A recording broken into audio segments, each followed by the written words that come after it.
Imana ibaho umugisha cyane kandi mwese muzuzura umwuka wera. Mbanje gushima Imana impaye uyu mwanya, ariko nkanashimira abayobozi yakoresheje. Senior pastor turabashimiye ko mwatugira icyizere cyo kugira ngo duhagarare hano dusangire n'ubwoko bw'Imana ijambo ry'Imana. Turi mu minsi 10 ariko mwebwe mwanatangiye mbere, muri mu minsi 21 mugeze ku wa 12, hanyuma mu minsi 10 tugeze ku munsi wa kabiri. N'umugisha ukomeye cyane, byerekana ko dufite ishyaka ryiza, umwete mwiza wo kuzirikana ibyo mu cyumba cyo hejuru.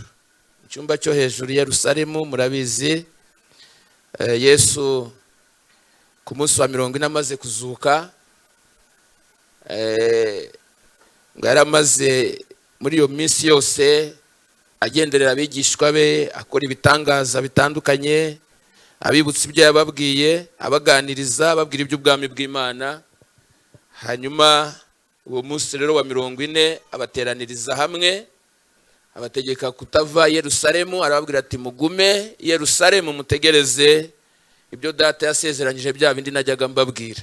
Kuko Yohana yabatirishaga amazi, ariko mwebweho mu minsi mike muzabatirishwa umwuka wera. Ababwira iryo jambo ntibarisobanukirwa neza, ngo bamaze guterana baramwegera bamubaza ati ariko hari ijambo wavuze ntabwo twariryumvishe neza, wadusobanurira? Ko yavuze amagambo y'umwuka, bo bajya mu mubiri. Bo bumva ko Mesiya yazutse agiye gufata ubutegetsi, noneho ubwoba burashize. Hanyuma noneho nyamara gufata ubutegetsi, urumva bamwe baravuga ati twagendanye nawe azatwibuka. Niko bamwe batekerezaga, tuzatwibuka, tuzaba ibyegera bye, ni twebwe ba mbere bo kugabana iby'umugisha uturuka kuri we. Rero nuko batekerezaga. Hanyuma bamubajije aravuga ati rero buriya si ibyanyu kumenya iby'iminsi ibihe data yagennye, n'ubutware bwe wenyine. Icyakora muzahabwa imbaraga nibigenda gute? Umwuka wera nabamanukira. Nyuma ngo bizagenda bite? Ngo muzaba abagabo bo kumpamya i Yerusalemu, i Yudaya yose, ni Samariya, no kugenda ukagera ku mpera y'isi. Urubu ibintu abashubije bihabanye n'ibyo bibwiraga. Ngo amaze no kwivugira iryo jambo batamubaza byinshi, ahita yizamukira. Ngo ahita azamurwa bamureba, ngo bararama nyine bareba ukuntu azamutse, ngo igicu kiraza kiramukingiriza. Bakibyibazaho ngo ahita haboneka abagabo 2 bambaye ibyererana. Ubwo ni abamarayika. Ati se bagabo b'i Galilaya, ko mukomeje mutumbira mu ijuru, bimeze biti? Yesu uriya mubonye azamuka kuri yagenda, ni nako muzamubona agize gute? Agarutse. Uriya Yesu azagaruka, nimukahweme kubivuga no kubibwira abantu ko Yesu azagira gute? Azagaruka. Ngo bamaze kumva ubwo butumwa bw'abamarayika, ngo bahita bava kuri uwo musozi wa Elayono. Bari ku musozi wa Elayono aho bari, ngo bahita binjira mu murwa hagati. Ngo bagenze urugendo ngo nk'urwagendwa ku isabato. Ngo rwari urugendo rutoya, rugufiya cyane rwose, rugufiya cyane aho umuntu yanageza n'iki. Ntago mubizi ntago muzi amategeko y'isabato. Noneho rero ngo baragenda, barazamuka bajya mu cyumba cyo hejuru, hahandi basangiriye ibya Pasika. Murabyibuka aho yatangiye ifunguro ryera. Habagayo bari ya 11, wa 12 yari yarabavuyemo, murabizi Yuda yari yariyahuye. Ngo ariko bagiyeyo, ngo bajyanayo n'abamama, ngo barimo na Mariya nyina wa Yesu, ngo n'abavandimwe be. Ngo noneho ngo bagakomeza gusenga n'umutima ugize gute? Uhuye. Amen. Bakomezaga gusenga. Nuba mu cyumba cyo hejuru rero nukuba mu masengesho. Cyumba cyo hejuru nukuba mu masengesho. Rero iyi ni iminsi yo kuba mu cyumba cyo hejuru, iminsi yo gusenga, ariko tugasenga nanone dutegereje bari bategereje iki? Isezerano. Isezerano rihe? Ry'Umwuka Wera. Bagombaga kubona mu buhe buryo? Yarababwiye ngo Yohana yabatirishaga amazi, ariko mwebweho mu minsi mike muzabatirishwa Umwuka Wera. Bari bategereje rero n'uwo mubatizo wa Mwuka Wera. Amen. Haleluya. Iyo ugiye kureba rero ibyakurikiyeho mu minsi 10, bagize igihe cyo kuganira, bagira igihe cyo gusubiramo amateka yabo. Petero arabanza aravuga, nubwo Bibiliya itajya muri detail ngo ivuge ibintu byose, ariko basubiyemo ibyo babanyemo na Yesu. Ntekereza ko ntabwo Bibiliya bivuga, ariko ntekereza ko mu byo yavuze, yaravuze ati njyewe rwose cya gihe yarengaga njyewe mpinguka. Abandi bakavuga bati nawe twebweho twagiye rugikubita. Abandi bakavuga ibyabo n'abandi bakavuga ibyabo, kuko ibya Yesu byari byarabahinyuje.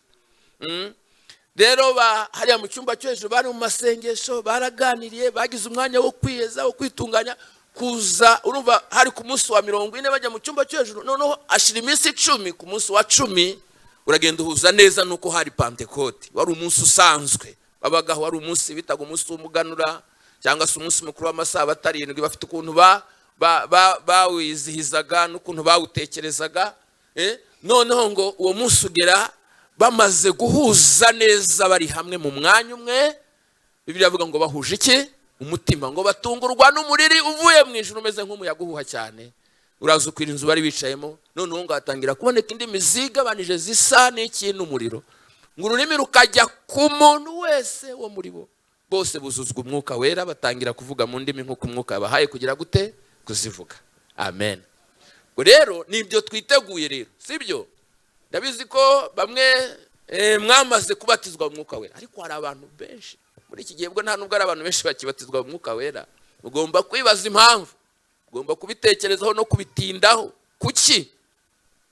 Ariko imwe mu mpamvu nuko kenshi na kenshi inyigisho za Mwuka Wera ntago abantu bakizigarukaho cyane.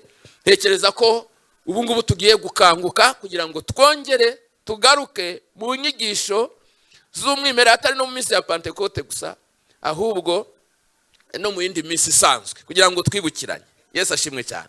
Rero uyu munsi dufite ijambo rivuga ku mumaro wa Mwuka Wera mu buzima bwa Gikristo. Niryo jambo dufite uyu munsi, niryo jambo rivugwa uyu munsi, umumaro wa Mwuka Wera mu buzima bwa Gikristo. Kandi ndagira ngo mbabwire ijambo rikomeye, ariko muryumve, mushaka kuryumva ryoroheje, ariko muryumve muri hagaciro, muri tekerezeho. Baravuga mu Cyongereza, baravuga ngo when we preach the gospel happens. Baravuga ngo iyo tuvuze ubutumwa bwiza, ubutumwa bwiza bugira gute? Buraba. Amen. Ubutumwa bwiza bugira gute? Buraba. Baravuga ngo nuba tugiye kuvuga umumaro wa Mwuka Wera mu buzima bwa Gikristo, Mwuka Wera araza akore. Iyo tuvuze ngo Yesu arakiza. Iyo tuvuze ngo aratabara, Yesu agira gutaratabara. Haleluya. Iyo tuvuze ngo akiza indwara zigira gute? Zirakira. Haleluya. Ntago nifuza ko tuvuga ibya Mwuka Wera ngo tubivuge nk'amateka, tubivuge nk'abasoma imvaho, ahubwo tureke Mwuka Wera agire gute? Akore. Tumufungurira imitima yacu. Muriteguye? Haleluya. Iminsi 10 koko, noneho mwebwe ni 21. Idusige se gutyo, twarumvishe yego, twarahishuriwe yego, twarasobanukiwe yego, ariko nakore, nahindure abantu. Haleluya. Abantu buzuzwa Umwuka Wera. Haleluya. Haleluya. Haleluya. Kandi Imana ishyigikira ijambo ryayo. Buriya nimubona mu itangiriro, ntago ndasoma aho turi bwige, ariko mu itangiriro aravuga, atari navuga ngo mbere na mbere Imana yagize gute? Yaremye ijuru n'isi. isi yari itagira iki ishusho, ngo yariho ubusabusa, ngo umwijima wari hejuru y'umuhengeri, ngo maze umwuka wera, umwuka w'Imana yagendaga hejuru y'iki y'amazi. Muzi imyaka cyangwa igihe mwuka wera yamaze agenda hejuru y'amazi? Mwakimenya? Ntabwo twakimenya, ntabwo tukizi, ariko ngo yamaze igihe agenda hejuru y'amazi. Hanyuma ku murongo wa 3 ngo nuko Imana iravuga ngo umucyo ubeho. Hanyuma umwuka wera agira gute? Abishyira mu bikorwa. Mwuka wera agira gute? Abaho. Umucyo ugira gute? Ubaho. Bari bahumugishe bango umucyo nubeho, hanyuma umucyo ugira gute? Umucyo ubaho. Ninde abishize mu bikorwa? Ni umwuka wera. Amen. Kuki mbere hose byakomezaga kumera gutyo nta gihinduka, mu gihe byamaze twebwe tutazi? Yerekana ngo umwuka wera yarategereje iki? Yarategereje ijambo. Amen. Haleluya. Yarategereje ijambo kugira ngo ashyire mu bikorwa iby'iryo jambo. Haleluya. Niyo mpamvu rero ndahangaha nk'umuhamya mbahamiriza, iyo tuvuze ijambo ry'Imana rigira gute? Riraba. Iyo twatuye umugisha ugira gute? Uraboneka. Amen. Kandi mwuka wera niwe ugira gute? Nubishyira mu bikorwa. Imana ibaha umugisha cyane. Tugiye kubera rero ku mumaro wa mwuka wera mu buzima bwa Gikristo. Reka dusome ijambo ry'Imana. Dufite imirongo hari mu Bagalatiya igice cya 5 umurongo wa 16.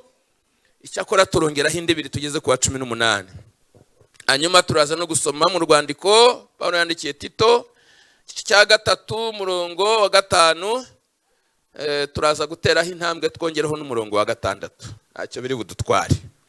Duhere mu Bagalatiya 5:16. Aravuga ngo, ni Pawulo aravuga ngo, ndavuga nti muyoborwe n'umwuka, kuko aribwo mutazakora ibyo kamere igira gute? Irarikira. Kuko kamere irarikira ibyo umwuka agira gute? Yanga. Kandi umwuka yifuza ibyo kamere yanga, kuko ibyo bihabanye.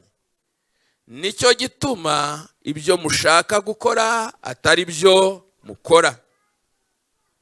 Ku murongo wa 18, ariko niba muyoborwa n'umwuka ntimuba mugitwarwa n'amategeko. Muri Tito 3 umurongo wa 5 turageza ku wa 6 haravuga ngo, iradukiza itabitewe n'imirimo yo gukiranuka twakoze, ahubwo kubw'imbabazi zayo idukirisha kuhagirwa, ariko kubyarwa ubwa kangahe? Ubwa kabiri. Ikadukirisha no guhindurwa bushya nande? Na mwuka wera. Mwuka wera. Ku murongo wa 6, uwo yahaye Yesu Kristo umukiza wacu kugira gute? Kuducunshumuriraho cyane. Reka ijambo ryiza we. Kugira gute? Kuducunshumuriraho. Ahise nyibutsa Yoweri yaravuze ngo mu minsi y'imperuka nzagira gute? Nzasuka. Rero muri iyi minsi umwuka wera asukwe kuri twe. Haleluya. Yesu nagira gute? Namucunshumure. Manishimwe. Haleluya. Aya magambo araryoshye. Tugiye kuvuga ku mumaro wa mwuka wera mu buzima bwa Gikristo. Amagambo dusomye ni makeya ugereranyije nuko twavuga umumaro wa mwuka wera mu buzima bwa Gikristo. Kuko mwuka wera agira imirimo itabarika. Kenshi na kenshi iyo twiga ibya mwuka wera baratubwira bati batwigisha amazina, ibimenyetso n'ibindi, bakagera ku mirimo, aho ngo umurimo wa mbere, wa kabiri, wa gatatu, bakagira ahantu bagarukira. Ariko burya nubwo bagira ahantu bagarukira, ntago imirimo ya Mwuka Wera ntiwayibara, ntago ushobora kuyibara. Uko utabara imirimo y'Imana, ntago wabara imirimo ya Mwuka Wera.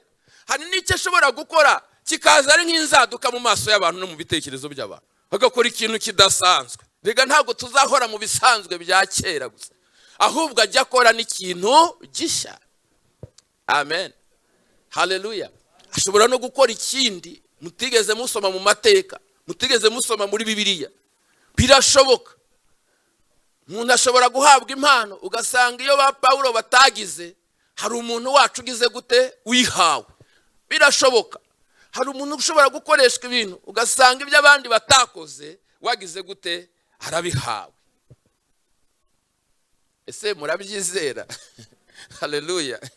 Ujye mwaguka, ntukumve ko ibintu byose bigarukiye aho ngaho, aho muzi. Hari naho mutazi, hari naho mutagera, ariko Mwuka Wera agerayo. Imana igira gute igerayo. Ntago ibintu bigarukiye aho tuzi gusa, aho tubasha kubona, ahubwo iby'Imana biragutse. Namwe rero mujye mwaguka, kandi nimwaguka mukabohoka, ubwo muzuzura Umwuka Wera. Ari gihe abantu babaho ukabona bameze nk'abari mu gahinda, ukabona bameze nk'abari mu mibabaro, cyangwa se bakaba mu bintu by'Imana ukabona bimeze nk'ibintu biri rutine. Oya, Mwuka Wera ajya agahindura ibintu. Ntago ibintu bihora ari rutine, ntago ibintu bihora bisa. Ntago Mwuka Wera amenyerwa ngo ahore mu bintu bisa. Bimeze nka formule a plus d o kare égale a kare plus d za b ndanabyibagiwe. A kare plus b o kare égale a kare plus d za b plus b o kare. Ndabyibuze. Haleluya. Ntago ibya Mwuka Wera ari formule bafata mu mutwe. Ntago ari formule bafata mu mutwe. Nabonye abantu gasenga, wajya gusengera umurwayi, Mwuka Wera akakubwira ngo fata amazi yasengere, hanyuma uyamuharakira. Nukura akayamuha akagira gute agakira. Warangiza ukabigira akamenyero. Hazundi ugasengera amazi, utijyagiye nasengeye amazi ndayamuha, arangije arakira. Wayamuha akarushaho kuremba. Ntago ibya Mwuka Wera ari ibintu bimenyerwa. No. Ntago ari ibintu bimenyerwa, si ibintu bafata mu mutwe ngo bifate mu mutwe ngo niko bigenda ngo yabona abantu mu nsengero zitandukanye bahora bikoreye amazi, babatumye amazi, bahora bajyana amazi ngo bayasengere. Ese ibya Mwuka Wera ni ibintu, ntago ari ibintu biri rutine bafata mu mutwe bagenza. Abahora bagenda bikoreye imyunyu ngo babatumye imyunyu, abandi bagenda bikoreye amazi, abandi bakagenda bikoreye ibitaka, muzana ibitaka by'iwanyu. Ntago ari ibintu bafata mu mutwe, si ibintu umuntu agira gutya ngo yitekerereze ngo yumve nuko nguko bigenda, nuko byagenda. Oya, twiriye no kuva mu buyobe rimwe na rimwe abantu tuyoborwe n'Umwuka, niko ijambo ryavuze. Haleluya. Nituyoborwa n'Umwuka ngo nibwo tutazagendera muri kamere. Kandi kamere nibyo bitekerezo byacu bitubwira ngo bigenda gutya. Ibya Mwuka Wera rero ntago ari bakora batya. Mwuka Wera ajya agahindura ibintu. Ubwo muvuge cyane ngo amen. Haleluya. Kandi Mwuka Wera ndabizi ko mwabyize, nawe ntarimo, ariko Mwuka Wera mwibuke ko ari umwe mu bagize ubutatu bwera bw'Imana. Mu yandi magambo, Mwuka Wera ni Imana. Niyo tuvuze kwakira Umwuka Wera, mujye mwumva ko ari ukwakira Imana mu buzima bwawe, ikaza ikaba muri wowe, igatura muri wowe. Ni ikintu gikomeye cyane. Amen, haleluya. So rero tuvuga iby'umumaro wa Mwuka Wera mu buzima bwa Gikristo, ngira ngo sinzira mwaragize amahirwe yo kwibukiranya ibijyanye n'ibimenyetso bya Mwuka Wera, amazina y'Umwuka Wera. Mwuka Wera agira amazina menshi atandukanye dushobora gusanga muri Bibiliya. Ni Umwuka Wera nyine, byo ni izina rimwe. Ni Umwuka wa Kristo tubisangamo, ni Umwuka w'Imana tubisangamo, ni Umwuka w'ukuri, kubera ko yaje guhamya ukuri. Ni Umwuka w'ubugingo, ko atanga ubugingo. ni umwuka uduhindura kuba abana b'Imana, ni umufasha. Ayo yose ni amazina, ni umufasha. Buriya iyo bavuze umufasha hazamo amagambo abiri akomeye meza. Ni umufasha mu buryo bwo kuza kugufasha ibyo utagize gute udashoboye akagushoboza, ariko nanone ni umufasha mu buryo bw'ubujyanama. Ni umujyanama, akubera umujyanama. Amen, haleluya. Ni umwuka wera rero, afite ayo mazina menshi atandukanye ushobora gusanga muri Bibiliya, ariko iyo bigeze ku bimenyetso, kenshi na kenshi ibyo bimenyetso nabyo biza mu buryo bisa bigira aho bihurira na wa mumaro tugiye kuvuga, umumaro wa Mwuka Wera mu buzima bwa Gikristo. Mu bimenyetso reka tuvugemo wenda nka bingahe. Harimo ikimenyetso cy'amazi. Amazi iyo dusomye muri Yohana igice cya 7 ku murongo wa 37, Yesu kumanuka hasi kugeza kwa 39, Yesu ari mu giterane cyo gusoza iminsi mikuru y'ingando, yaravuze cyane, aravuga ngo umuntu nagira inyota azahonde anywe, unyizera imigezi y'amazi y'ubugingo izatemba iva mu nda ye, nk'uko ibyanditswe bivuga. Umwanditsi hasi arasobanura ngo ibyo yabivuze yerekeje ku Mwuka Wera, ngo abamwizera bendaga kugira gute guhabwa. Ngo cyakora icyo gihe Mwuka Wera bwo yarataragira gute, yarataraza. Ubu rero twebwe dufite amahirwe, turamuvuga yaraje. Amen. Turamuvuga yaragize gute, turamuvuga yaraje, arahari ndetse arakora. Haleluya. Sigitangaza kidasanzwe ko aka kanya yaba hari abarimo gukiza, abarimo guhumuriza, agira imirimo myinshi. Yesu ashimwe cyane. Urumva rero amazi mu buzima busanzwe tuyaziho nk'ibintu wenda bibiri bikomeye by'ingenzi. Iyo dufite umwanda tugira gute, turoga, sibyo? Twoga iki? Twoga amazi, tukagira isuku. Haleluya. Mwuka Wera ajya zakatwoza neza. Muri Ezekiel 36 umurongo wa 25 yavuze ngo nzabanyanyagizaho amazi meza ngo namwe muzatungana. Aya mazi aratweza, akatwoza neza, akadusukura neza. Haleluya. Akadusukura neza, twajya n'imbere y'Imana tukaba dufite isuku yo mu buryo bw'umwuka, tudafite imyanda. Hari abantu bajya imbere y'Imana n'imyanda misa, uzuye ibyaha. Oya. Aho ni mu ruhande rumwe rwo kutwoza, kudutunganya. Urundi ruhande rw'amazi ni ukugira gute, yavuze ngo umuntu nagira inyota agire gute, azaho. Iyo umuntu anyotewe, afite inyota, akanywa amazi, ujya wumva ukuntu ubuzima buhinduka, ukumva ushize iki, inyota. Mwuka Wera ajya aza kutumara inyota, tutari tunyuzwe tukanyurwa. Haleluya. Haleluya. Twahagizwaga n'ibintu byinshi, Mwuka Wera yaza mu buzima bwacu, ubuzima bugahinduka, tukumva ya nyota igize gute, ya nyota irashize. Cyo ni ikimenyetso kimwe. Ikimenyetso kindi gikunda kuvugwa na amavuta. Amavuta ni meza. Amavuta. Nkunda kumva barokore bavuga ngo amavuta. Mwigisha yakwira amavuta. Muririmbyi yaririmba amavuta ni ijambo rikomeye, naho twari kerensa cyangwa tukarivuga uko dushatse, ariko amavuta ni meza. N'umuntu wisiga amavuta asa neza, urabizi? Iyo umuntu uko yisiga amavuta asa neza akagira igikundiro. Iyo umuntu afite amavuta y'Imana rero ariyo Mwuka Wera ayagira igikundiro. Haleluya. Mu buzima busanzwe iyo umuntu yisiga amavuta, buriya umuntu mwicaranye ushobora kumenya ko ayisiga cyangwa atayisiga. Niyo wamufata mu biganza bye gusa, gutya gusa, kamufata mu biganza bye. Iyi exercise tuyikore. Fata mu biganza bya mugenzi wawe wumve sa n'umusuhuza. Ngaho se ni mubikore. Nusanga kanyaraye, batajya yisiga amavuta. Ariko nusanga yoroshe, Mwuka Wera ajya tworoshya tukoroha. Amen. Tukoroha. Iyo amavuta hari, abantu bajya boroha. Uzi kuyobora abantu bafite amavuta, bajya boroha, bakumva ntibagorana. Umuntu ufite amavuta ntagorana.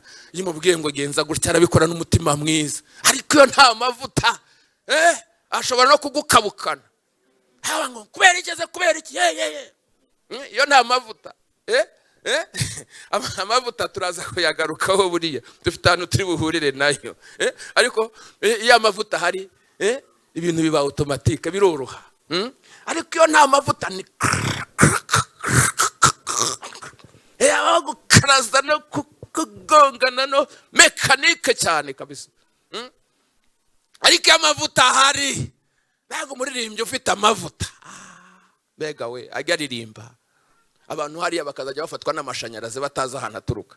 Kumbe nta mavuta. Yesu ashimwe cyane. Haleluya, haleluya.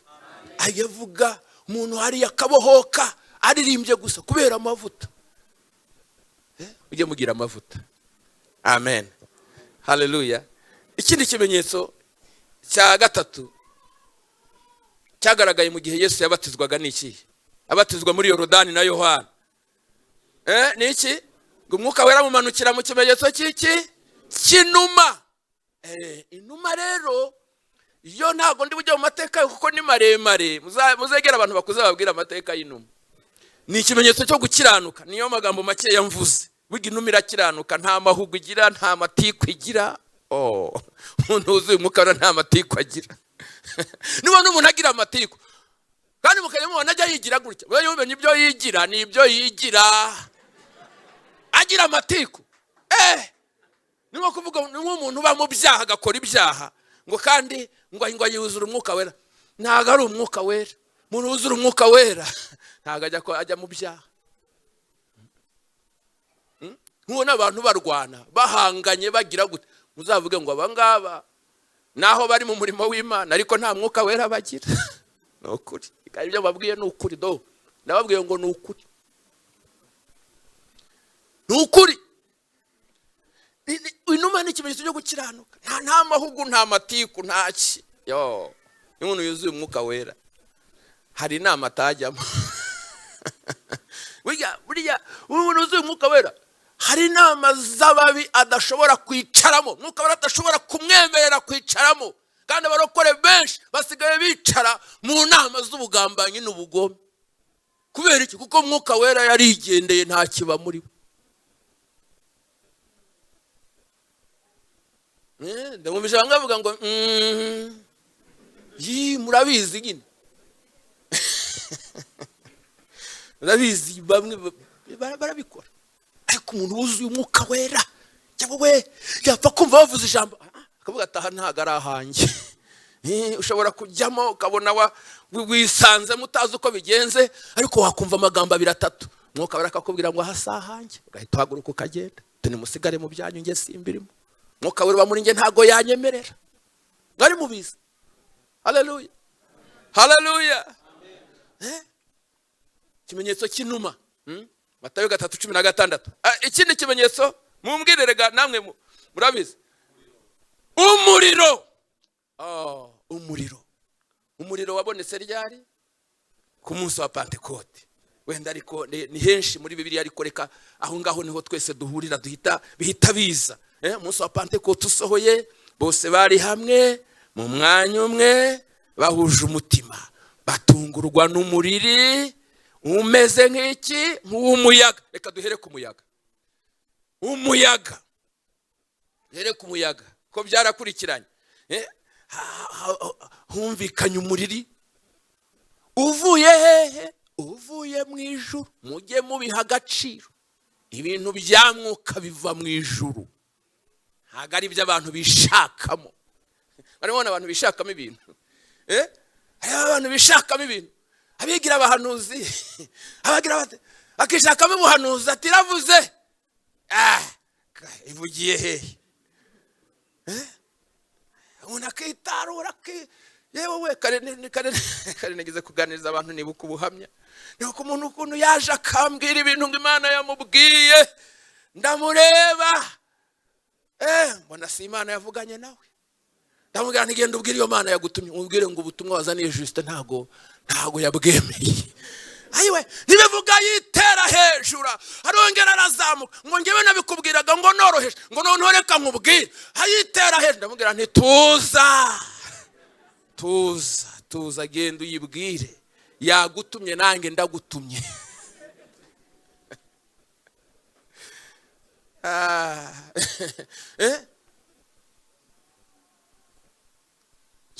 Yavuye iruhande rwanjye bigoranye ntabwo mbabwiye wenda ibyo yarambwiye kubera ko ntafite umwanya wabyo ni birebire, ariko yagiye arakaye, ariko ko ari ukwirakaza kuko yarazi ibyo arimo.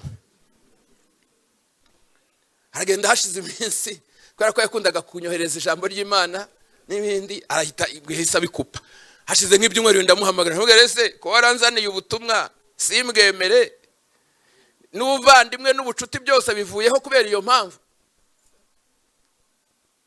Araceceka ntiyagira ikintu arenzaho, ariko nyuma y'iminsi 3 arampamagara arambwira ngo Justin ngo wanyereye imbuto. Ntangira gutekereza imbuto naba naramwereye, ndabona niki se nagukoreye kidasanzwe. Ati ni ukuri wanyereye imbuto. Nyine nakwereye imbuto gute? Ati wanyereye imbuto nyine mbwira byagenze gute? Aterega burya nta Mana yari yantumye. Yewe tata. Ati none ngusabye imbabazi. Ati nta Mana yari yantumye. Ati none ndagusabye imbabazi mbabare. Nakubabariye ngeye cyagiye ko nayibonaga ko atari Imana yagize gute yagutumye. Ariko reka nkubwire, umubonye yiyasira akajya mu birere akagera iyo ngiyo wagira ngo ni umwuka, yarazamuka agakongera akazamuka ku mutima utari ko none yaba ari umwuka. Yewe uzi ko nawe yiyasira akiyasira ukavuga uti atira guca amaguru noneho.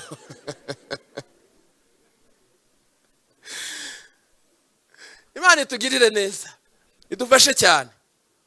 Yesu ashimwe cyane. So rero by'Umwuka Wera ni ibintu biva mu ijuru, humvikanye umuriri uvuye mu ijuru.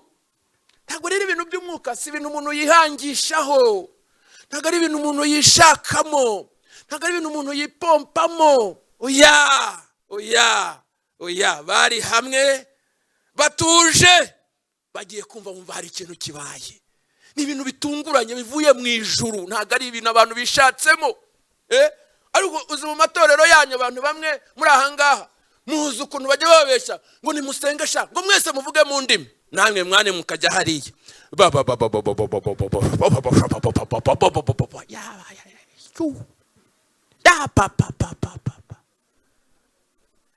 reka mbarebe, reka tuvugane mbegere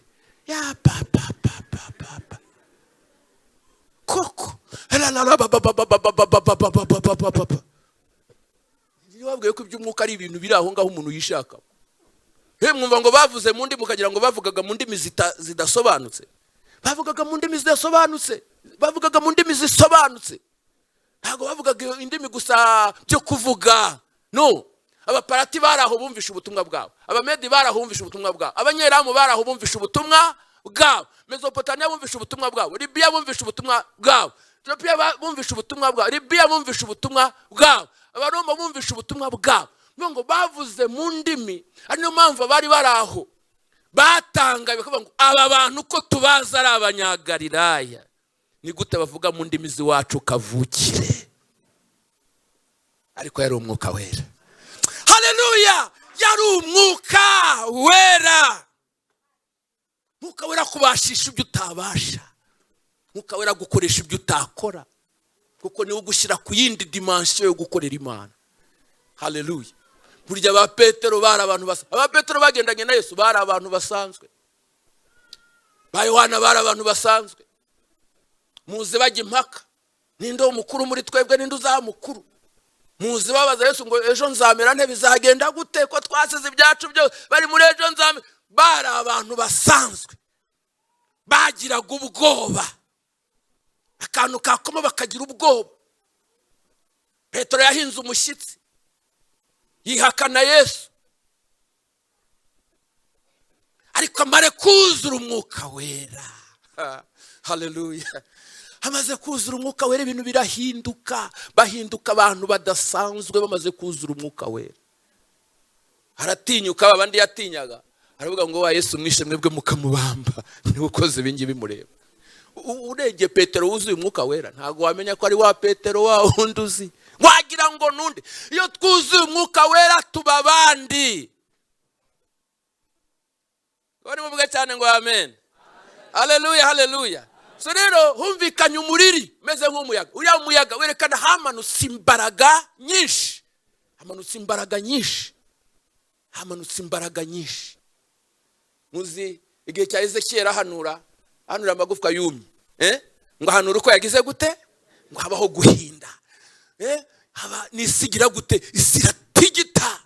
Zirana imbaraga z'umwuka wera. Muvuge cyane ngo amen. Haleluya, haleluya. So rero noneho tugere ku muriro. Bari bavuze umuriro. Umuriro. Umuriro. Fire. Umuriro, fire. Iyo buriho musenga muri fire. Burya ujye mubivuga muhamanyije atari ibintu by'akamenyero, murebe iyo fire ukuntu imera. Umuntu agasenga, usengera umuntu urwaye daimon, ukatura uti mu izina rya Yesu numanura umuriro, ukumva abadayimoni baratatse barahiye ati turahiye. Umuriro, uyu muriro ntugaragara n'amaso yacu ariko uri riyo, urahari. Uyu muriro w'umwuka wera. Amen. Haleluya. Umuriro rero buriya iyo hajemo ikintu cy'umuriro babyerekana tuba twinjiye mu ruganda rw'umwuka wera. Mu ruganda rw'umwuka wera rutunganya abantu b'Imana. Dutunganyirizwa muri uwo muriro wa mwuka wera. Haleluya. Haleluya. Nuvuga ngo hariya mu ruganda rwa mwuka wera turezwa, turatunganywa. Mwibuke Yohana umubatiza avuga igisezerano ry'umwuka wera. Yaravuze ngo njyewe ndababatirisha amazi ngo mwihane, ariko inyuma yanjye hari undi umeze ate? Undusha ubushobozi. We ntago azabatiza mu mazi nkuko ndimo kubibakorera, ahubwo azababatirisha mwuka wera. Niki? Azabatirisha mwuka wera n'umuriro. Amen. Urumva ahangaha uhita wumva amariba angahe abiri atandukanye, ugahita wumva n'ababatiza babiri bagize gute? Batandukanye. Iriba rya mbere ni iriba ryande rya Yohana umubatiza, rya rindi yavugaga ahagazemo, ngenda babatirisha amazi ngo mugire gute? Mwihane. Ryo ni iriba rya mbere rya Yohana. Akaba n'umubatiza waryo nyine uririmo witwa Yohana, ariko yintroduiza iriba rya kabiri n'umubatiza wa kabiri. Avuga ati inyuma yanjye hari undi, n'undi muki, n'undi mubatiza arandenze, andusha ubushobozi, sindi ku rwego rwe, sinakwiriye no kugira gute, no ku nkweto ze sinakoraho, arandenze cyane. We rero ngo azababatirisha mwuka wera n'umu. Urumva rero iriba rya mbere ririmo amazi ya Yorodani, iriba rya kabiri ni iriba rya mwuka wera n'umuriro. Aho ni mu ruganda rwa mwuka wera. Amen. Amen. Haleluya, haleluya. Hariya reka tugaruke hariya nubwo bitari bigenderewe. Mwiriba rya mbere hariya umuntu wese watuye n'ubesha nugize gute wese agira gute? Arijyamo. Umuntu arabesha ati nakishijwe, akaza kumushiramo. Baratirisha mwiriba rya Yohana. Ariko muzi impamvu mwiriba rya kabiri abantu bose batarijyamo? Nuko nta utirisha mwiriba rya kabiri ryande rya Yesu, nta utirisha. Ntabwo batirisha, kuko Yesu ni uzi umuntu uri qualified kugira ngo yinjire muri iryo riba. Ararondora, amenya ukwiye, amenya utarageza igihe, amenya utaragera ku gipimo, akakwihorera. Abandi bakabatizwa. Uzi kubona abantu undi ntabwo bikibaho cyane, ariko buriya kubona abantu babatizwa umwuka wera ari benshi icyarimwe. Ukabona quelques éléments basigaye, ukabona umuntu hariya yasigaye, ukabona undi hariya yasigaye, ukabona undi hariya yasigaye. Oh, birababaza. Birababaza. Rero aha mw'iriba rya kabiri ngo ni iriba rya Mwuka Wera nuvuga ngo niryo riba wibizwamo na Yesu ubwe, niwe mubatiza wo mu Mwuka Wera. Nta muntu uzakubatiza mu Mwuka Wera, ntazagira ugushuka. Nta muntu uzakubatiza mu Mwuka Wera, Yesu wenyine niwe mubatiza. Amen, haleluya. Niyo mpamvu tugomba kumushakaho ubucuti kugira ngo atubatize. Tugomba kumushakaho ubucuti, kandi ubucuti si ukugenda ngo umubwire ngo rwose ndi inshuti yawe ngo rwose. Hari ibyo agusaba. Ihane utandukane n'ikibi, ubeho ubuzima bwera, nawe uzahabwa iyo mpano y'Umwuka Wera. Nuvuge cyane ngo amen. Haleluya, haleluya. So rero umuriro ni ikimenyetso cyo kweza, cyo gutunganya. Mu nganda umuriro n'ujya utunganya ibintu n'ibyuma n'iki byose bakabigira uko baje bitewe n'umuriro. Uyu muriro rero dushyira mu ruganda tugatunganywa rwose. Niyo mpamvu muzabona umuntu ajya yibira muri rya riba, munkurikire. Umuntu ajya yinjira muri rya riba akibiramo. Haleluya. Atajya gaseka we, yava yakazamuka aseka.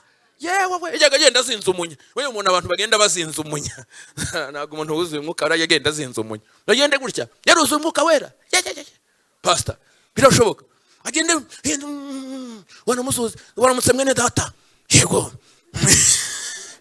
Ayiwa data we. Ntabwo bishoboka. Umuntu wuzuye Umwuka Wera ntabwo agenda azinze umunya. Umuntu wuzuye Umwuka Wera agenda akeye. Umuntu wuzuye Umwuka Wera agasabana. Amina. Rero akibiramo akavamo ari ubundi. Haleluya. Hari namwe twakunda gukoresha bivuga ngo nuguformata, ngo winjira muri urwo ruganda, muri uwo muriro, ijuru rikaguformata.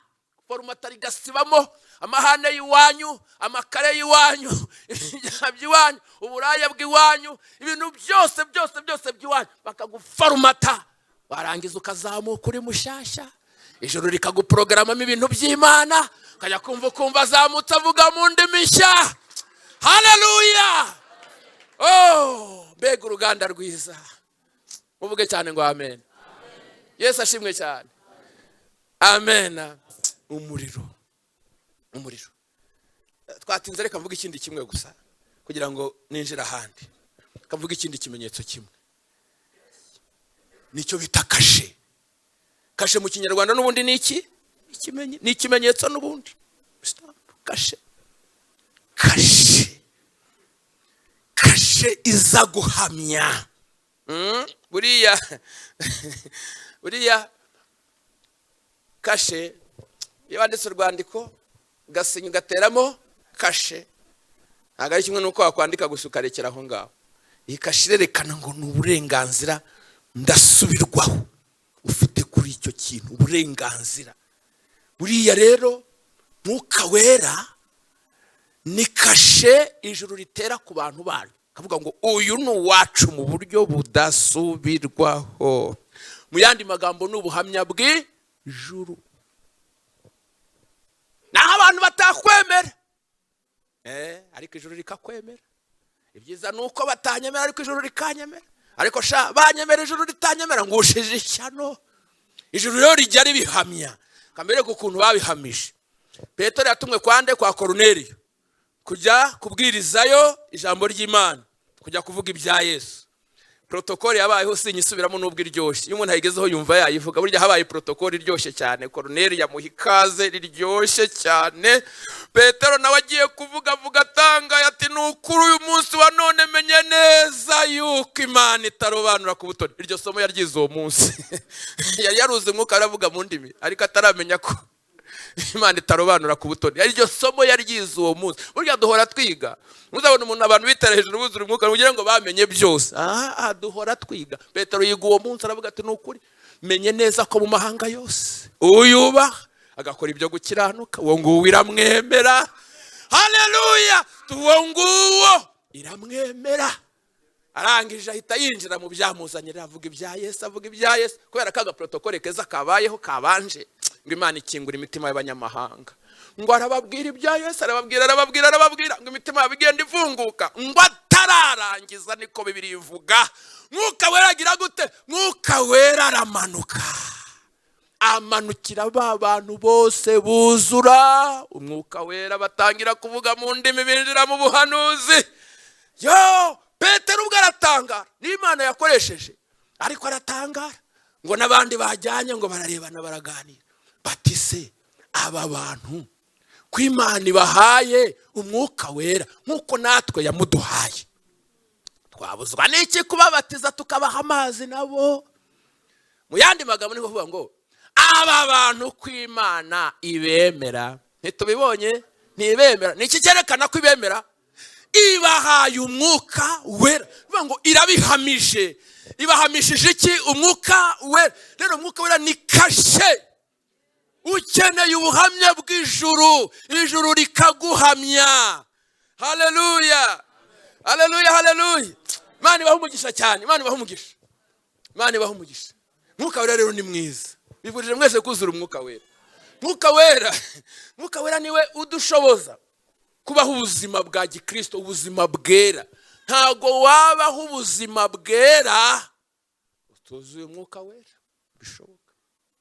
Wacika intege, wananirwa, wasubira inyuma, ariko Mwuka Wera yari mu buzima bwawe akubashisha kubaho ubuzima bwera. Ngo nimuvuge cyane ngo amen. Haleluya, haleluya, haleluya. Ngo buriya ubuzima bundi nyabwo bwa Gikristo bushorerwa n'Umwuka Wera, buyoborwa n'Umwuka Wera. Niyo mpamvu muri Yohana ngira ngo 16 ku murongo wa 13 haravuga ngo azabayobora, shaka kumva ko murizi, azabayobora mu kuri kose. Azabayobora mu kuri kose. Nta muntu wakuyobora mu kuri kose, ariko Mwuka Wera niwuzura Umwuka Wera azakuyobora mu kuri kose, azakuyobora mu kuri kose. Rero hari ikintu bidusaba, hari amagambo tutari busoma ariko tugenda twibuka muri Bibiliya. Basomye muri Ezekiel 40 noneho na 7, babonye dimensions zitandukanye, amazi yatembaga mu rusengero. Harayageze hehe? Mu bugomba mbari. Amazi ageze mu bugomba mbari, ushatse wayirukanka mu kushaka, wakwitera hejuru, wakwigira ibyo ushatse bigakunda, wajyaha. Sibyo? Kubera ko n'amazi ageze mu bugomba mbari, ayo ntacyo agutwaye. Ntacyo agutwaye.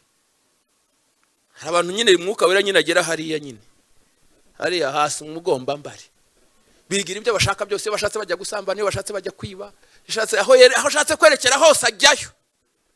Noneho dimension ya kabiri, naho amazi agera hehe? Mu mavi. Amazi ageze mu mavi, muri ayo mazi siniho hari abantu bagerageje kugenda mu mazi. Uragenda, yego abitangiye kugoranamo, ariko ukabasha kujya aho ushaka. Rubango ugenda, yego abitangiye kukugora, tangiye no kwicira urubanza, ariko se koko umutima bisibana, ariko ukagira gute? Karangira ugiye. Hanyuma dimension ya gatatu, na amazi ageze hehe? Mu rukenyerero. Mu rukenyerero y'abantu bagenda mu mazi ageze mu rukenyerero kenshi bagenda bagize gutya. Bagenda bagize gutya, ariko urumva nyine biba bigenda no byatangiye kugorana cyane. Rimwe na rimwe amazi agashaka kukurusha iki? Imbaraga. Ariko ukaba wagera ahantu ukabishobora, ukaba wajya bakora utwawe.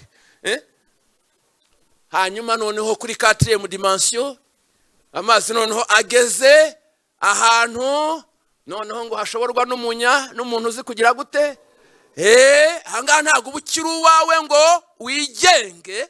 Ahangaha amazi ubwayo kubera n'imbaraga zayo abasha kugutwara, akakwerekezaho ashaka, noneho apana waho ushaka. Yego, aho rero kuri 4e dimension niho mbifurije kugira ngo mwuzure Umwuka Wera kugera kuri 4e dimension. Apana ibintu byo kubugomba mbara, apana ibintu byo mu mavi. Yesu ashimwe cyane. Haleluya. Kuri 4 di Mani bagirire neza kandi dufashe cyane. So rero azabayobora mu kuri kose. Iyo twuzuye Umwuka Wera atuyobora mu kuri kose. Uko batazatubwira, uko batazatumenyesha, we azatumenyesha. Azatuyobora mu kuri kose. Ni mukuri. Mukuri. Hanyuma iyo usomye muri Yeremiya 31:33 adwereka ijambo ry'Imana rivuga ngo nzashyira amategeko yanjye mu nda yabo nyandike mu mitima yabo. Ahangaha nuvuga ngo azatwigishiriza. Mwuka Wera azagira gute? Azatwigisha. Imana izazana ibyaha bishyire mu mitima yacu, tujye twumva tumenye, tugire kumenya. Wari wagenda nko mu nzira wumva uramenye. Nigeze kujya ahantu hamwe, mbabwiriza icyumweru ngeze ku munsi wa nyuma nsanga bagira icyo bita Bible study. Barabigisha barangije aravuga bati rero bageze umwanya wo kubaza ibibazo baravuga na Juste rero yabigishije icyumweru cyose. Nawe ibyo mutabashije gusobanukirwa mumubaze nta kibazo. Reka rero bankubita ikibazo. Bankubita ikibazo kirangonga. Nihagararaho. Gerageza gusobanura. Mushumba nawe agerageza gushiramo yaradere ko yanize cyane. Nawe agerageza gusobanura ariko numva ari ngewe ari nawe numva twese turapfunyitse.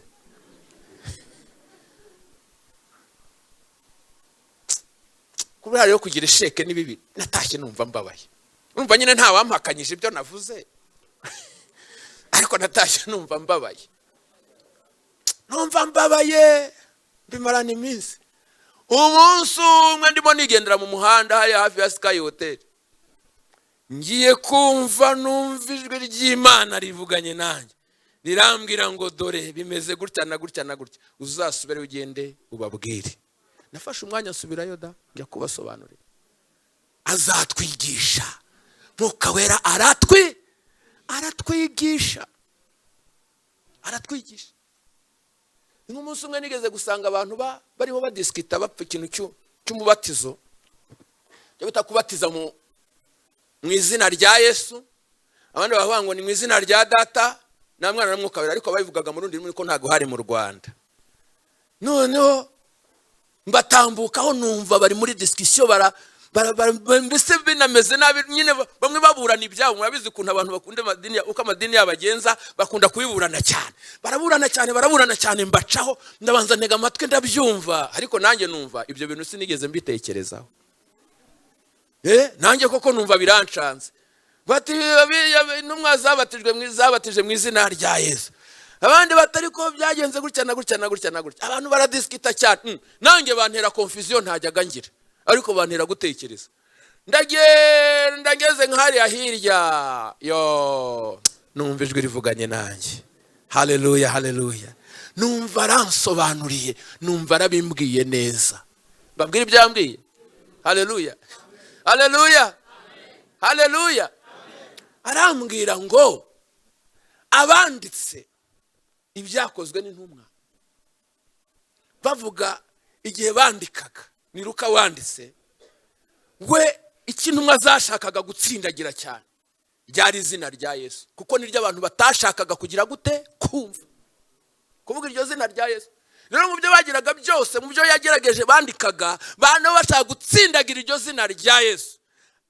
Ndetse Petero avuga yabivuze mu buryo bwa disikuru, ariko Mwuka Wera arambwira ngo ariko itegeko Yesu yatanze ibyakorwaga ni mu izina rya Data na Mwana na Mwuka Wera. Naho ibindi zari disikuru, si uko ariko babikoraga, ahubwo nuko babivugaga muri disikuru bashaka kwitsindagira izina rya nde rya Yesu. Numva rero ko itegeko ari ryo Yesu yagize gute yatanze muri Matayo. Si muri Matayo? Imana ibaha umugisha rero. Yesu abaha umugisha cyane. Azatwigisha rero. Nuvuga ngo aratwigisha tukagenda twunguka ubwenge.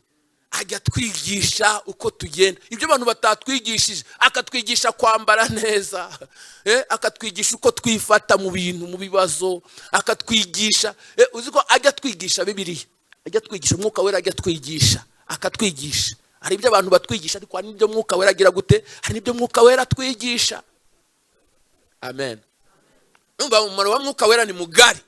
Mwuka Wera niwe ushyira mu muntu umuhamagaro. Ajya bata umukristo akamushyiramo iki? Umuhamagaro. Mugenda mugasoma mu Byakozwe n'umwa 13 murongo wa 2, murabona bariho basenga biriza ubusa, ngo nuko Mwuka Wera aravuga ngo mundobanurire Sawuli nande nabari nabakobwo uri murimo mbatumye bajya kuvuga ubutumwa hehe mu mahanga. Bivuga ngo Mwuka Wera rero niwe ushyira mu muntu iki? Umuhamagaro. Kandi cyagushyizemo abakigushyizemo nicyo mukundira. Haleluya, haleluya. Akigushyira muri abantu bajya bifuza kumera nk'abandi, bifuza gusa n'abandi no gukora nk'abandi, ariko wowe ujye ukora uko wahamagawe. Umuhamagaro wawe ni umuhamagaro wawe, ujye ukunda, ntugashake kumera nka runaka. Njya nkunda gutanga ubuhamya bw'umuntu wagiye muri murya kera ajya gusenga Imana ngo amere nka Juste. Use yasenga kamera nkangera? Yarakomeye cyane, yabaye n'umuntu ukomeye mu murimo w'Imana, arandenze cyane, ariko ntigeze abanjye, nta nubwo yabanjye. Ntibishoboka, ntabwo bishoboka. Amen. So niwe ushyira mu muhamagaro rero, za ministeri zose, bamwe abaha kuba intumwa, abandi kuba abahanuzi, abandi kuba abigisha, abandi kuba intumwa, abandi kuba abungeri. Nuko nyine arabifata akabishyira mu muntu, bishyira mu muntu. Muzareba abantu, muzareba abadiyakoni, niyo bataramusengera ku umudiyakoni, ayagera nkaho ugasanga atangiye gushyira ibintu ku murongo, nta uramusengera, nta nuramutekereza, kuko ni ibintu bimurimo. Niba atanamusengera bijya bibaho, ariko bimurimo. Muhamagara arawufite, gatangira gutunganya, akabona ibitagenda neza, gatangira kubona atari kuburiya hariya hari umweru hakajya iki. Abadiyakoni ubundi ni abasistant b'umushumba cyangwa babashumba, ni abasista. Burya Bibiliya berekana nk'abasista baje gufasha, babereho gufasha ba Petero igihe bavugaga ubutumwa, hakavuka ibibazo mu bantu. Havuka ibibazo mu bantu rero bakavuga ngo reka nho dutoranya abantu b'inyangamugayo, sibyo babasha noneho gusigara batunganya iby'abantu bashobora kutuberaho tutari, natwe dukomeze tuvuga ubutumwa. Niyo mpamvu rero agera mu rusengero agatangira kubona ibitagenda, agatangira kubishira ku twagenza gutya, twagira gutya, twagira gutya. Ni ikintu kiteye muri we. Ariko muzarebe, hari n'uwaza agasanga intebe mu nzira hano, akayirenza akagura akitambukira. Sibye ntibimurimo cyane, cyane n'uwayisanga hariya mu nzira, dore hariya neza neza, akajya akayitambukaho akayirenga, kandi byanamugoye kuzamura akaguru ngo ayitambuke, ariko ntashobora kugira n'agatekerezo kuvuga ngo ariko iyi ntago iri mu mwanya wayo, kuko sibye, ntago ari ibye. Muzareba abantu bigize abapastori atariwe. Umukristo ajya musanga akamubwira ibibazo bye kwamufasha, ejo yajya muri karitsiye akabisangayo. Kubera iki? Hari abavyuka mu gitondo bakiproklama ngo ubundi pastori, ntawe umuhakanya, nda apotre, nta muntu uri bumuhakanya. Ari ubwo tujya tubahakanya, byuka mu gitondo akavuga ngo ngiye undi pastori, ndi bishop, nta nagatorera arashinga, ariko akahita yabaye bishop. Ariko Mwuka Wera niwe ushyira mu muntu muhamagaro. Iyo ubikora rero bikurimo, biba ari ibyawe, humva n'amavuta yabyo nyine araho. Umuririmbyi uri mu muhamagaro ajya aririmba, akaririmba, kumva ijwi, ibintu byose birajyana. Ariko shani yivange muri korali, baririmba irya kangahe, akaririmba irya karindwi ritabaho. Ukagira ngo ni igikeri kiri mu mazi. Agiye mumenya ibintu byanyu, mujya gutera impagarara aho ngaho kubera iki? Jya umenya, umuntu akwiriye kumenya icyo yahamagariwe, akaba ari cyo abamo. Baravuga cyane ngo amen. Haleluya, haleluya. ndabizi ko abantu bakunda kujya mu makorari mugenda ariko muzajya ugenda wamaze kumenya kuri uwaho kuko ntago guhagarara hariya gusa ntago aricyo kizatuma Imana iguha umugisha kuko ushobora no kujya ukaba ikibazo. Abandi bagafata indirimbo mu munsi umwe ukayifata nyuma y'ukwezi. Kubera iki si ibyawe. Bagushyira mu ijwi rya kabiri ukarindwi rya karindwi kandi ritabaho. Imana itugirire neza. Yesu ashimwe cyane. Haleluya. Ariko Mwuka Wera naba yarabigushizemo we. Oh, mbega n'uburyohe. Uburyohe niko bavuga. Ashyiramo sini umuhamagaro ahubwo ashyiramo n'abantu impano. Mwuka Wera ni ugaba impano. Abakorinto ba kabiri igice cya Abakorinto ba mbere igice cya 12 hereye ku murongo wa 4. Aha bamwe abashyiramo kuvuga indimi, abandi kuzisobanura, abandi kugira gute, hasi bakuvuga ngo agabira umuntu wese uko ashatse. Oh, haleluya. Haleluya. Ntuzihangishe urere iby'Imana itagize gute, ibyo itaguhaye. Mwuka Wera, nibone ngene ngana ku musozo. Mwuka Wera ni uduhindura. Mwuka Wera araduhindura. Twari babi. Mwuka Wera yatugera makaduhindura. Ari amagambo nkunda muri Ezekiel sinshobora kurangiza ntayavuze. Aya 36:25 aravuga ngo nzabanyanyagizaho amazi meza. Ngo namwe muzagira gute? Muzatungana. Bakureho ibigirwamana byanyu byose. Haleluya. Haleluya, haleluya. Bakureho ibigirwamana byanyu byose mbibakuremo. Nzabaha n'umutima mushya, mbashyiremo umwuka mushya. Nzabakuramo umutima ukomeye nk'iki nk'ibuye, mbashyiremo umutima woroshye. Iryo jambo ndarikunda cyane. Amen. Haleluya. Nzabanyanyagiza amazi meza maze muzatungana. Bakure imyanda yanyu yose n'ibigirwamana byanyu byose. Mbega deliverance, yindi deliverance. Ntimukunda deliverance. Mwebwe mwiruka nyuma abantu ngo bakorere deliverance. Dore deliverance nziza Mwuka Wera arayikora. Arakubohora kagutandukanya n'ibigirwamana by'iwanyu. Babandi mwese bwa mwaravutse mwaratanzwe. Eze muzi ko abantu bajya bavuka baratanzwe. Umuntu ajya avuka yaratanzwe. Kera kubera ko sekuru yaravuze ngo yagiye kwa Nyabingi. Aravuga ngo abana banjye n'abawe mubyeyi. N'abazabakomokaho bose n'abawe mubyeyi. None se ubwo urumva uvuze utaratanzwe. Abandi bavutse ku munsi wa 8 babazana mu rusengero. Rowe bavutse bajya kukumurikira Nyabingi. Urumva uri mu isi ari ya wibamo. Abantu baratanzwe. Baratanzwe. Ariko Mwuka Wera ajyaza agakorera umuntu deliverance. Ibyari byubatse muri we byose Mwuka Wera akaza akabisenya akagutandukanya nabyo. Niyo mpamvu Mwuka Wera ajyaza akagukoropamo bya bindi byose by'iwanyu. Mwari mwabona umuntu avuga ngo ngiye umwana w'umuzigaba nakwereka. Iyo umaze kuzura Umwuka Wera birashira. Akuvanamo amashagaga yose y'iwanyu, uburaye bwose bwanyu akazaga bugukoropamo. Akagushyiramo ibintu byiza. Nzabakura umutima ukomeye nk'ibuye, mbashyire mu mutima woroshye. Mwuka Wera ajya tworoshya, twari dukakaye, twari abanyamahane. Burya umukristo kigira amahane ntago arabona Mwuka Wera ntaraza mu buzima bwe. Mwuka Wera ugifite uburaya, nako umuntu ukifite uburaya. Mwuka Wera ntaraza muri kuko Mwuka Wera naza azakoropamo byose. Azagukoropamo n'ubusinzi. Ukavuka mu miryango y'abasinzi, akaza akabugukoropamo ugatandukana n'ubusinzi iteka. Ukavuka mu miryango y'indaya abantu babindaya cyane. Neza Mwuka Wera yakuzaho kugira ngo sihuvuka, kuko araza agahindura amateka yawe, agahindura ibihe byawe, akakugira mushya. Uvuge cyane ngo amen. Haleluya, haleluya. So rero Mwuka Wera araza akahindura, akamenagura, akajanjagura ya miterere mibi yacu. Ya yindi yakavuki kayijanjagura, kayimenagura. Umuntu akagenda akoroha. Kubera iki? Ya miterere. Nzabakuramo imyanda yanyu n'ibigirwamana byanyu byose. Nzabakuramo umutima ukomeye nk'ibuye, mbashyiremo umutima woroshye. Araduhindura rero, agahindura iyo miterere mibi. Cyo ni kimwe dusanga muri iryo jambo. Icya kabiri dusangamo ni ukuntu noneho adubashisha gukiranuka. ngo nzatuma mugendera mu mateka yanjye n'amategeko yanjye mukagira gute mukayakomeza. Aho mwatsindwaga muzatsinda. Vuga cyane ngo amen. Haleluya, haleluya.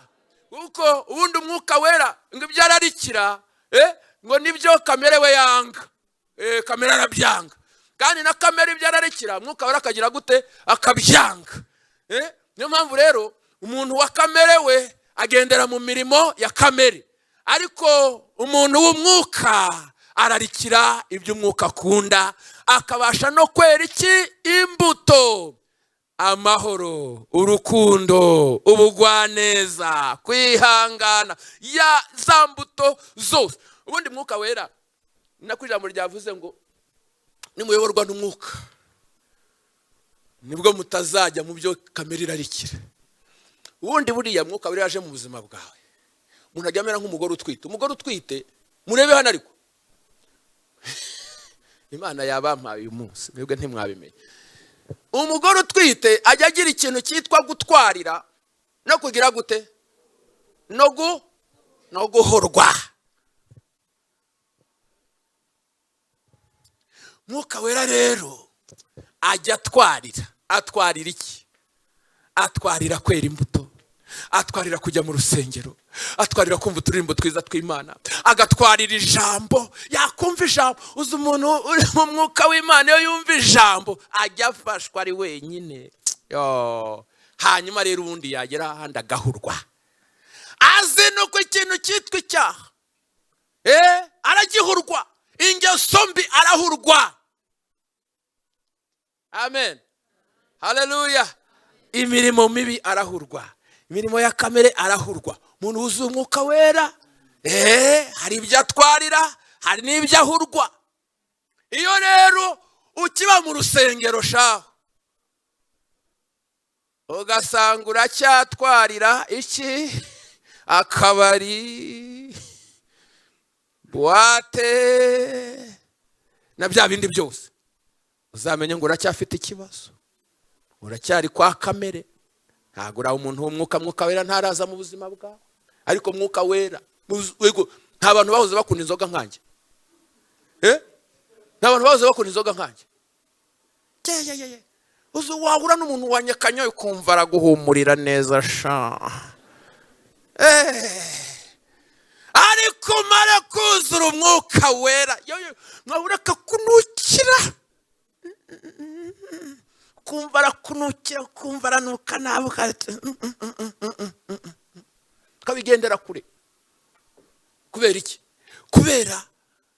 Kubera Mwuka Wera arahurwa. Mwuka Wera agatwarira, kandi atwarira ibintu byiza, agahurwa ibintu bibi. Ngo muvuge cyane ngo amen. Haleluya, haleluya. Mwuka Wera muri ririya jambo twereka neza ko adushoboza gutambuka mu bigeragezo. Ibigeragezo bundi umuntu utaruzura Umwuka Wera ajya atinya ibigeragezo, ariko umuntu wuzuye Umwuka Wera ajya abasha gutambuka mu bigeragezo, bikiyongerana akabitambukamo, bikiyongerana akabitambukamo, bagategereza ko acika intege. Reka da, bataracyakomeje kandi aracyaza muri korari, aracyaza gusenga, kandi ari mu bigeragezo bikomeye. Ababizi bavuga ati aracyabibara. Kumbe hari icyo batamenye. Mwuka Wera ajyaza akatubera nk'ikinya. Araza akabikinya mu buzima bwawe. Noneho murabona kwa muganga iyo bateye umuntu ikinya bagiye kumubaga sha, uzi ko bamutera ikinya neza, bagafata cya bisturi kirya bita sagiko, bagasatura mu nda. Uyu ubireba ugira ubwoba, ubireba agira ubwoba. Ariko undi we ntacyo bigize gute? Ntacyo, yibereye hehe? Yibereye mu kinya. Bagasatura ntacyo yumva, bagashwanyaguza imbere, bagakora ibyo bagomba gukora byose, barangiza bakadoda. Nta kintu agize gute? Nta kintu yumva. Bagashyiraho pansoma, nta kintu yumva. Kumbe yibereye mu hari igihe batubona bakabona twageze, kumbe ntabwo bazi ko twibereye mu kinya.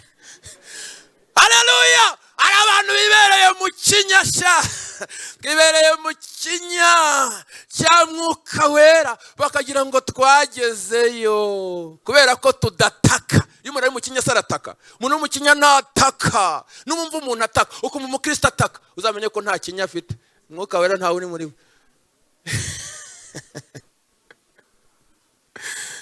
Haleluya, haleluya. So abantu bibereye mu kinya rero, cyane mwigumire mu kinya sha. Imana izaturindira muri iyi si, igihe kizagera tuzayivamo, tutandukane n'umuhari tekeje, ntabwo tuzatugikeneye ikinya. Amen, haleluya. Ubwo abantu bose bibereye mu kinya ndabashuhuje mu izina rya Yesu, nawe mushatse mwanyikiriza muti amen. Haleluya, haleluya. Abantu bajya bagira ngo twagezeho, kumbe ni ikinya cy'Umwuka Wera. Haleluya, haleluya, haleluya. Hanyuma kandi tugana ku musozo, Mwuka Wera adushoboza gukorera Imana. Turi mu yindi dimension, mu yandi magambo, turi muri ya mavuta twavuze kare. Navuze ngo haraho turi buhurire nayo. Yego, buriya iyo umuntu yuzuye Umwuka Wera ntago ari kimwe n'utuzuye Umwuka Wera. Navuga ngo urebye Petero wagendanye na Yesu, ukarana na Petero wuzuye Umwuka Wera, wagira ngo nundi Petero cyangwa nundi muntu. Ariko amaze kuzura Umwuka Wera ari ku yindi dimension, ubwoba bwarashize, ashira amanga. Iyo umuntu yuzuye Umwuka Wera ntakorera ku bwoba. Hari abantu baho mu bwoba, bakagendera mu bwoba, ibintu byose ari ubwoba. Ariko iyo wuzuye Umwuka Wera uca mu bikomeye nta bwoba, bakakuvuga gakomeza nta bwoba, bagasakuza. Mwuka Wera ajya tumaramo ubwoba, akaduha gukorera Imana dushize amanga, tukayikorera twibereye mu mavuta, tugashumba twibereye mu mavuta, tugaprotokora twibereye mu mavuta, tukaririmba twibereye mu mavuta. Ndabwira amagambo aryoshye shaho nimwishime bana we, mu mavuta. Ujye mukorera mu mavuta, ariko muririmbire mu mavuta, musengere mu mavuta. Haleluya. Bimbwirire mugenzi wawe, tujye ukorera mu mavuta. Hari abantu bakorera ahantu hatari mu mavuta, abo ngabo bajya bateza ibibazo. Ariko mu mavuta, gusenga mu mavuta, gucuranga mu mavuta. Haleluya. Karirimba mu mavuta, kabwiriza wibereye mu mavuta. Oh, haleluya, haleluya, haleluya. Bibereye ku yindi dimension. Imana ishimwe cyane. Mwuka Wera atumara irungu. Iyo dufite Umwuka Wera ntabwo tubaho dufite irungu. Niyo turi twenyine mu buryo buri fizike bugaragara, Mwuka Wera batuganiriza. Haleluya, haleluya. Kubera iki? Abana natwe Yesu aravuze ngo sinzabasiga nk'imfubyi. Buri imfubyi ikintu cya mbere cyica ni irungu. Imfubyi igira urungu, ikabaho ifite agahinda. Ariko iyo umuntu yuzuye Umwuka Wera ntago abaho abana agahinda. Oya. Kubera iki? Ahora ni humure riva ku Mwuka Wera, ahora muhumuriza. Humura, turi kumwe mwana wanjye, humura nzakugirira neza, humura nzabana nawe, humura nzagendana nawe, humura nzajya ngufasha, humura. Akaguhumuriza we. Haleluya, haleluya. Akaguhumuriza. Bakunda ugenda uhura n'ibikomere bitandukanye bagukomeretsa, nawe akazajya yomora ibikomere. Mwuka Wera ajya yomora ibikomere shawe, ukaba mu murimo bakagukomeretsa, ibanga ntibabimenya. Mwuka Wera akakubwira ngo humura, akomora ibikomere.